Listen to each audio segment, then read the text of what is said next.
I thought I had everything: love, a family, a life I worked for. But behind smiles and polite words, I was being quietly crushed. This is the story of how I finally saw the truth, realized how far someone could go before breaking me, and what happened when I decided enough was enough. When I first met John, I thought I had won the lottery. He was charming, ambitious, and seemed to genuinely adore me. We met in my small hometown when he was visiting for work, and honestly, I never thought a man like him would even look twice at me. I wasn't from money, my parents worked regular jobs, and our idea of a big celebration was a backyard barbecue.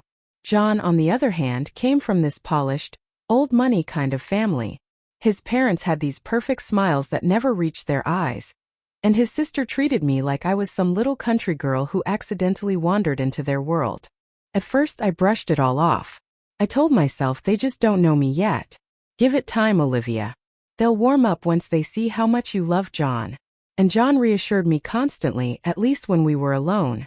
He would say things like, "Ignore them, Liv. You're the most beautiful, kind-hearted woman I know. They'll come around eventually." And I believed him. I wanted to believe him. But then little things started happening. At dinners, someone would make a joke about how I probably didn't even know what wine to order if it wasn't on the menu at Applebee's. Or they'd laugh about how simple life must be out in the sticks. John would laugh too, right along with them. And when I'd quietly confront him later, he'd brush my hair back, kiss me and say, "Baby, it was just a joke. Don't take it so seriously. They don't mean it." And I let it go. Again and again. Because I loved him. Because I was sure he loved me too. And because I thought love was enough to eventually melt their icy little hearts. But I was wrong. It was supposed to be a special evening. John's parents invited us over for his dad's birthday dinner. The whole family was there. His parents, his sister and her husband, a couple of cousins, even some of John's old family friends. I remember taking extra time to get ready because I wanted to look my absolute best. I wore this navy blue dress John once told me was his favorite, did my hair in soft waves, and even bought a nice bottle of wine as a gift. In my mind I thought, maybe tonight will finally be different. Maybe they'll see me as part of the family. The evening started off stiff as usual. The polite smiles, the small talk, the subtle digs at my background, it was nothing I hadn't heard before.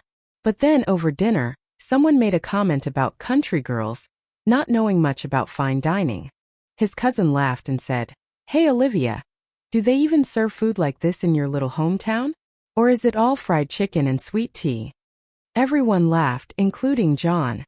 I tried to laugh it off too, but before I could even say anything, his sister jumped in. "Oh please, she probably didn't even know what a real steak was until John brought her here." More laughter. "And John?" He smirked and added, "Well, she's definitely learned a thing or two since then." Stung. Badly. But it didn't stop there. The jokes kept coming. About my accent, my family, my simple tastes.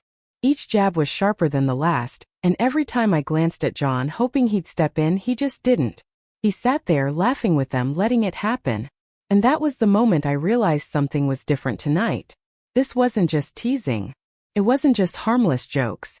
This was open ridicule. And John wasn't just letting it happen, he was part of it. Inside, something in me started to shift. The moment those jokes started piling on, I felt like the air was being sucked out of the room. My cheeks burned, but not from embarrassment anymore. It was anger, humiliation, and this deep twisting ache in my chest. I sat there, smiling tightly, pretending it didn't matter, while inside I wanted to scream. At first I tried my old trick. "Just hold on, Olivia. It's only a few hours. John will tell you later that he loves you, that it's just jokes." But the more I looked at him, the way his shoulders shook with laughter at my expense, the way his eyes avoided mine when I searched for some shred of loyalty, the more I realized there would be no comforting words this time. And then it hit me like a slap in the face. John didn't love me the way I loved him. He loved the idea of me. He loved that I was beautiful, kind, quiet, and easy to forgive. He loved that I never caused scenes, never argued, never stood up in the middle of dinner to call out his family's cruelty.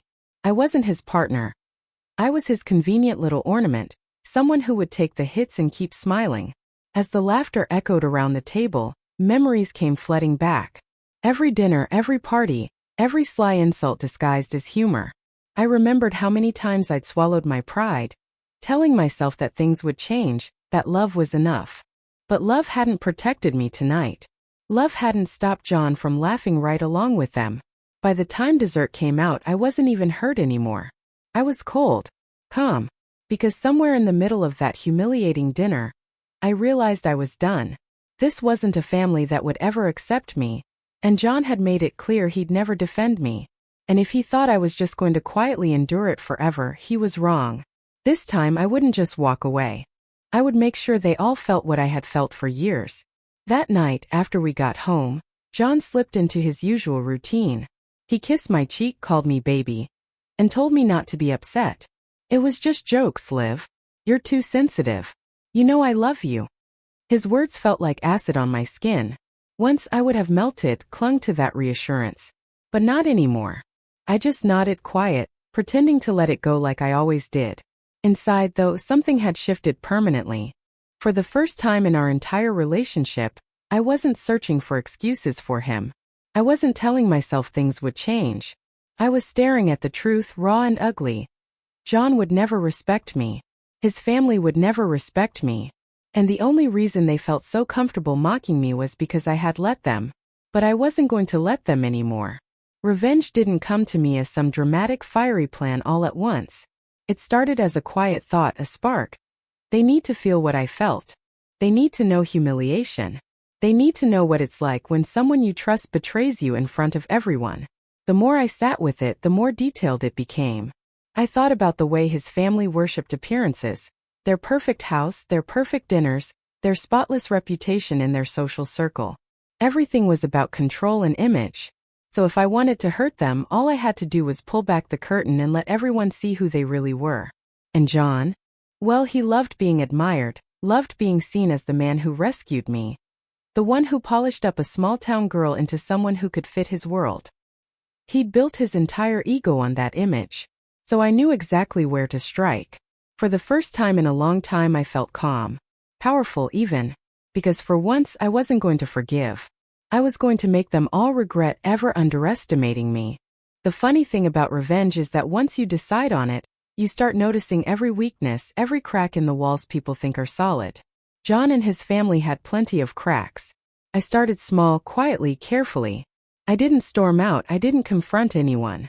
Instead, I smiled like nothing had changed. I acted like the same Olivia they thought they knew. Forgiving, quiet, harmless. That was my camouflage. Meanwhile, I began gathering things. Not physical evidence, but stories. Memories. Every cruel comment, every nasty joke I'd swallowed. I started writing them down word for word as I remembered them. I dug into social media, into little hypocrisies his family tried to hide. His sister, for example, who mocked me for being small-town trash. She had a secret credit card that her husband didn't know about. Something she once drunkenly let slip to me. His cousin who ridiculed my family's simple life? He was cheating on his wife with a coworker. John himself? He'd been messaging an old fling behind my back. Nothing physical, yet.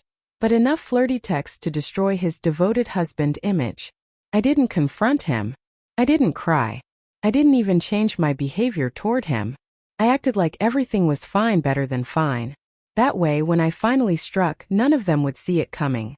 At the same time, I started making my own plans separate from him, financial plans. Quietly moving money, setting up my own account, making sure I had an escape ready. If I was going to burn down the image John and his family were so proud of, I had to make sure I wouldn't go down with it. Each night, while John snored beside me, I lay awake replaying that dinner in my head. His laugh. His smirk. The way his mother's eyes glittered with satisfaction while I was humiliated. And every time I thought about it, my resolve grew stronger.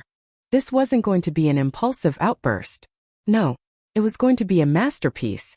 The first step of my plan was subtle. I wasn't going to strike all at once.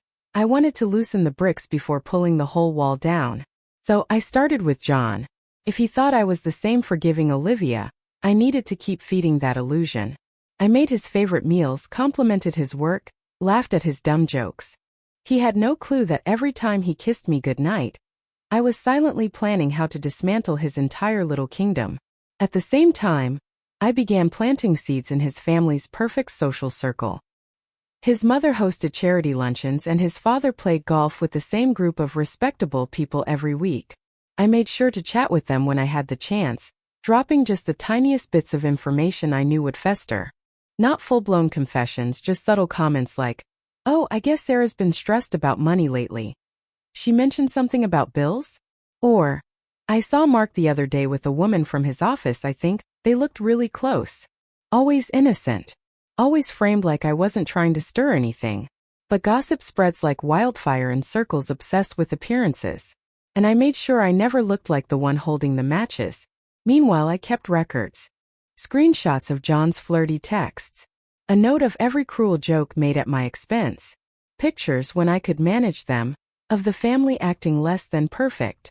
All tucked neatly away in a folder he didn't know existed.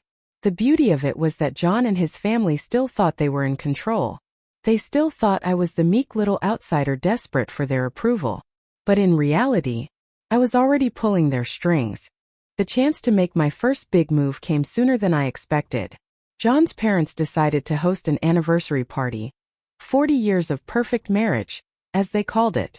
They rented out this elegant banquet hall, invited what felt like half the city, and of course I was expected to be on John's arm, smiling pretty, like the trophy wife they always pretended I was. On the surface, I played my part. I wore a dress that his mother had once said was too flashy, and made sure I looked stunning in it. John beamed with pride at my side, introducing me to everyone like I was part of his family's polished image. I laughed at the right times, complimented the decor, clinked champagne glasses with the other guests. But behind my smile I was watching, listening, gathering, and waiting. It didn't take long before the old familiar digs started again. His sister leaned in, whispering just loud enough for others to hear. "I still can't believe John married someone who thinks Olive Garden is fancy dining." A couple of cousins snickered. John chuckled too, like it was the funniest thing he'd ever heard. And in that moment I knew. This was the stage. Their biggest, most public display of superiority. Which meant it was the perfect place to let their mask slip. I didn't act that night, not yet. I wasn't ready to tip my hand completely. But as I stood there, glass of champagne in hand, I started sketching the outlines of how I'd use their own party as the launchpad for my revenge. Because if there's one thing I'd learned about John's family, it's that their greatest pride, their spotless image, was also their greatest weakness. And I was going to use it to destroy them. After that anniversary party, I went home buzzing with ideas. For years I had endured their jokes quietly, letting them think I was harmless. Now I realized the best revenge wouldn't just be leaving John. It would be exposing the ugly truth behind their perfect facade, in a way that no one could ignore. The key was subtlety. I didn't want to look like the angry wife throwing a tantrum. I wanted them to unravel themselves with just the right nudges from me. So I built my plan around 3 pillars. John's betrayal. I still had those flirty text screenshots, messages that were just innocent enough to deny, but compromising enough to stain his devoted husband image. I knew exactly when and how to leak them so it would sting the most. The family's hypocrisy. His sister's secret debts, his cousin's affair, little things they'd whispered to me thinking I'd never use against them. I didn't need to shout it out loud. I just needed to leave the breadcrumbs where the right eyes would find them. My escape. I couldn't be tied down when it all came crashing down. That meant financial independence, a new place to stay, and a carefully timed disappearance. When the bombs dropped, I wanted John and his family to realize I was gone. Not begging, not explaining, gone. I started crafting it like a story, really. Every move had to flow into the next. Their family dinners, their public parties, their oh-so-respectable friends. They had handed me the perfect stage. And the thought of watching them squirm, watching their polished little world crumble while I walked away untouched, that kept me going every single day.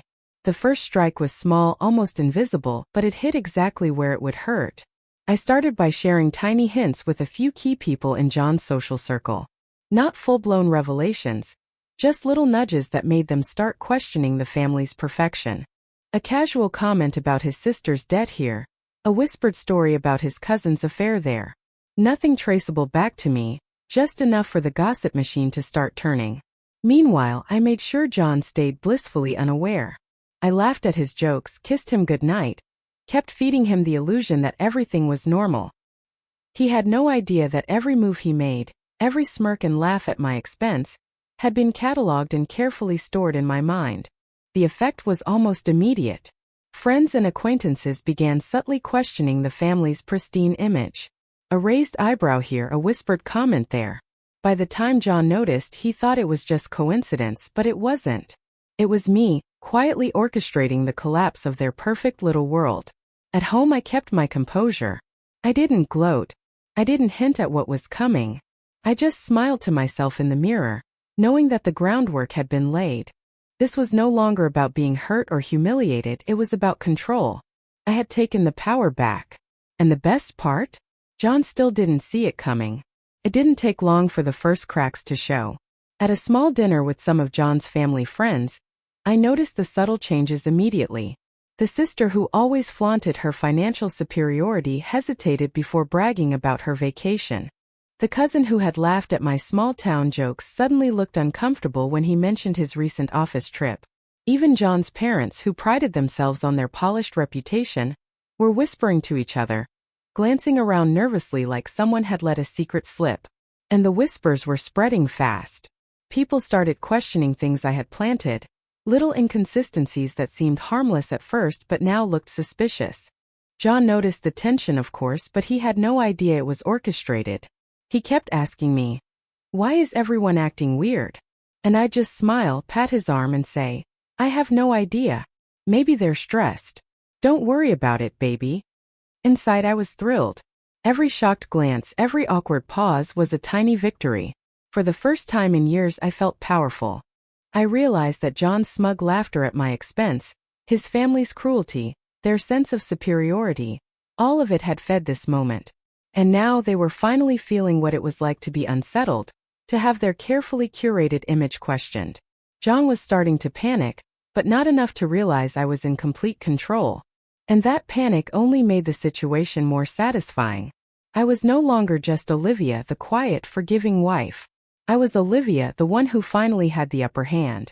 Once I saw the first cracks, I knew it was time to escalate. The whispers weren't enough anymore.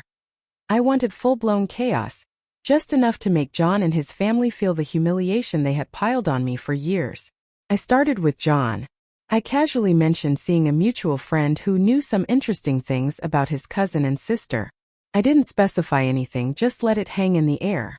The next day, I sent a few carefully worded texts to a few people in his social circle, hinting at secrets they'd never wanted exposed. Nothing I couldn't deny if questioned, but enough to plant seeds of doubt. Then I moved on to John himself. I let little things slip about my awareness of his messages to the old fling. Not in anger, oh no, I stayed calm, playful even. "You really have to be careful with your phone. You know?"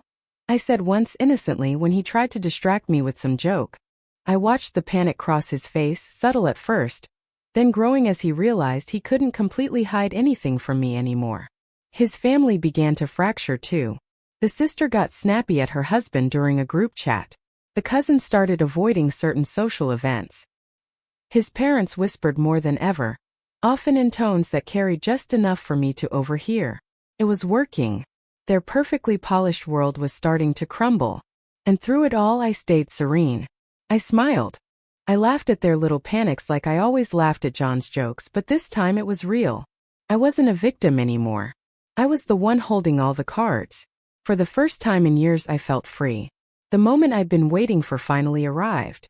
It was another family gathering, this time a casual brunch at John's parents' house. I knew everyone would be there. Everyone who had laughed at me, judged me, and treated me like I didn't belong. I arrived early, looking as flawless and calm as ever. John, of course, was smug at first, thinking nothing had changed. But I had spent weeks preparing for this moment. Small revelations dropped in perfect timing. Little truths revealed just enough to unsettle the family without seeming like I was doing anything malicious. It started subtly. During the meal, I casually brought up the cousin's affair, framing it as a concerned observation I'd heard from a mutual friend. The sister's debt? Mentioned lightly in a conversation about budgeting. John's old flirtatious messages? I left a phone with the screenshots accidentally open on the kitchen counter, just where the family could see it. The reactions were immediate. Faces turned pale. Whispers escalated into full-blown panic. John's smug confidence vanished. His parents scrambled to maintain composure, but every word they uttered seemed to dig them deeper. Even John, who had always been untouchable in front of his family, looked cornered, confused, and powerless. It was beautiful. Years of humiliation, years of quiet endurance, were finally being paid back, without a single angry word from me. I stayed calm, polite, and utterly untouchable. I let them see the chaos I had been quietly orchestrating all along.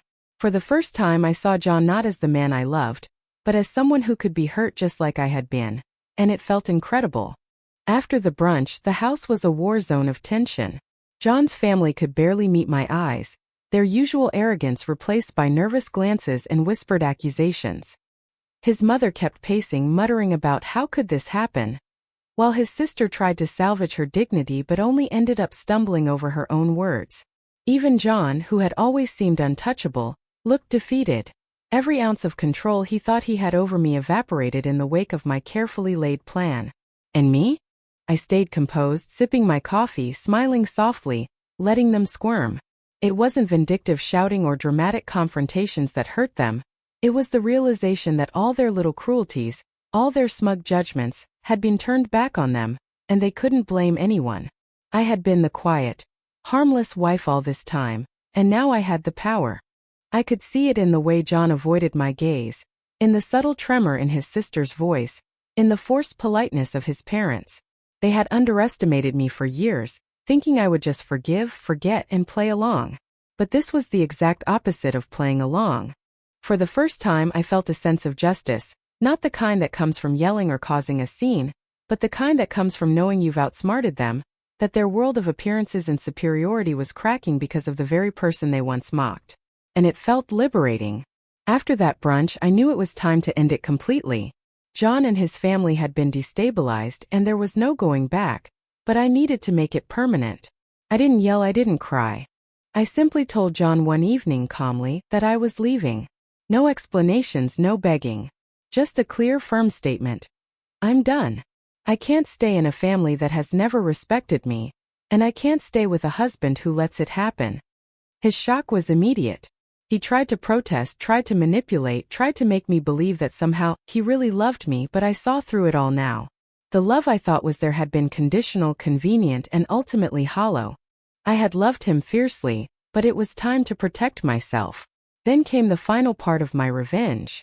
I made sure that his social circle knew exactly why I had left, framing it carefully so the truth of their hypocrisy and cruelty was undeniable. Friends and acquaintances who had once admired John's family suddenly saw cracks in the polished veneer. Invitations started drying up. People began whispering. Reputation so central to them was slipping away. And me? I walked away calmly, gracefully, leaving behind the chaos I had quietly orchestrated. I didn't need to gloat or explain. The knowledge that I had reclaimed my power, and made them feel the sting of what they had done to me, was more than enough. For the first time in years I felt free. Not just free from John, but free from the weight of their judgment, free from the need to forgive what was never forgivable. Sitting here now, months later, I can finally breathe. I don't have to swallow insults, force smiles, or pretend that someone's love excuses cruelty. I've learned the hard way that being quiet and forgiving doesn't make you strong. It just makes you a target. This experience taught me something crucial. You cannot let people treat you as less than, and love, real love, doesn't come at the cost of your dignity. I had loved John with my whole heart, but I also had to learn that sometimes love isn't enough to change people who have never wanted to change. Leaving him, taking back my power, and carefully exposing the truth about his family's hypocrisy didn't just give me satisfaction, it gave me clarity. I realized that respect and self-worth are non-negotiable, and no one has the right to make you feel small. Now I'm moving forward, building a life where my voice matters, where I'm seen and valued, and where I don't have to hide behind smiles to protect myself.